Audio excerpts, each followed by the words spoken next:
Have you ever wondered why the more effort you put into spiritual practice, the more resistance you seem to face? Or why your attempts at deep meditation sometimes only lead to more frustration rather than peace? Welcome back to the channel, my friend. If you've been on the journey of self-discovery, striving to find clarity, balance, and awakening, but keep hitting invisible walls, you're not alone. Today we're diving into a question that's both profound and practical. Why does meditation often become harder the more we strive to get it right? And more importantly, what is the essence of true sitting meditation? The answer might surprise you. It's far simpler than the countless techniques and strict postures often emphasized. In fact, the very pursuit of doing it perfectly could be what's pulling you further from the peace you seek. So what's really going on? Let me take you through a story not just told in books or heard in temples, but one lived by countless practitioners and perhaps by you too. It begins with a sincere seeker, just like you, eager to transform, eager to attain, and most importantly, eager to escape the suffering and confusion of the modern mind. This seeker begins the path with enthusiasm, studying scriptures, attending retreats, watching videos, and practicing daily meditation. But quickly, something unexpected creeps in. Anxiety about whether they're meditating correctly, frustration when thoughts won't stop, guilt when they miss a session, and worst of all, a growing gap between expectation and experience. I'm trying so hard, they think. Why do I still feel restless? Why does silence elude me? Why, even after sitting for hours, does my heart still feel heavy? If this feels familiar, then you're already standing at the crossroads between technique and truth. Let us slow down here and reframe what meditation truly is. True sitting meditation, zazen as some traditions call it, is not about effort. It's not about chasing a state of bliss, or achieving a moment of enlightenment, or even controlling your thoughts. Rather, it's about becoming deeply intimate with your present experience, exactly as it is, without resistance or grasping. Let me say that again, without resistance or grasping.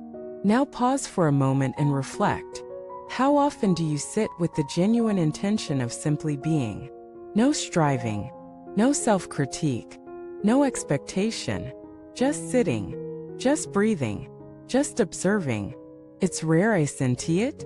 We've been conditioned to approach everything, including meditation, with the mindset of performance. But the mind that strives to perform is the same mind that resists what is. And resistance is the very opposite of meditation. So here's the paradox. The more you try to meditate, the less you're actually meditating. The more you try to be still, the more turbulence you invite. It's like trying to smooth a pond's surface by pressing down on the waves with your hands. That's why many experienced teachers will tell you, stop trying. Just sit. And when you sit, really sit. Let go of the fantasy of the perfect session. Let go of the image of the peaceful monk in lotus position. Let go of trying to get anything out of it. Because true meditation begins the moment you stop trying to meditate. But how do you do that? Isn't that a contradiction in itself? This is where the real transformation happens. You don't do. You undo. You don't control your breath, you feel it.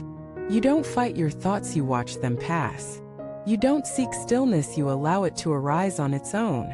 Consider the image of a glass of muddy water. If you keep stirring it, hoping it'll clear up, it only becomes cloudier. But if you leave it alone with patience and space, the mud settles on its own. Your mind is that glass.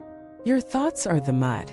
And sitting meditation is the stillness that allows the clarity to emerge, not by effort, but by non-doing. This brings us to an even deeper insight. Meditation isn't just something you do on a cushion. It's the way you live between sittings. Every moment is a chance to practice. When you walk, do you walk mindfully?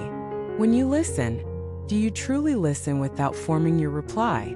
When you eat, do you taste each bite with presence? Or are you scrolling through your phone? Sitting is only the formal practice. Life is the actual field. And here lies the hidden jewel. The simplicity of meditation is not a lesser form, it's the highest form. When you stop complicating the practice with expectations, theories, techniques, and spiritual ego, you start returning to the natural state that was always within you. One teacher put it beautifully: meditation is not about becoming a different person. It's about becoming who you've always been, before the noise, before the chaos, before the masks. So let me ask you, what if right now nothing needs to be fixed? What if you don't need to get anywhere? What if the peace you're looking for is not on the other side of your efforts, but right here, under your efforts? Can you allow yourself to rest in that truth? The reason you struggle to meditate may not be because you're doing it wrong, but because you're trying too hard to do it right. You don't need to add anything to your meditation. You need to subtract. Subtract the commentary. Subtract the comparison. Subtract the measuring stick. And what is left? Stillness, silence, presence, awareness. You, the real you, the one who exists before the narrative, the one who breathes before the mind begins to judge, the one who can sit without doing, without fixing, without chasing. That is the essence of true sitting. As we wrap up today's journey together, I want to leave you with this gentle reminder. Don't meditate to escape your mind. Meditate to befriend it. Don't meditate to reach somewhere. Meditate to arrive here. Now, you are already enough. You are already home. Thank you for joining me in this deep reflection. I'd love to hear your thoughts, your struggles with meditation, and what helped you the most. Please share in the comments. Let us grow together as a community of mindful, present beings. And if this message resonated with you, consider subscribing to the channel, liking the video, and sharing it with someone who needs to hear it. Every voice, every story, every moment of presence helps us build a more conscious world. See you in the next video.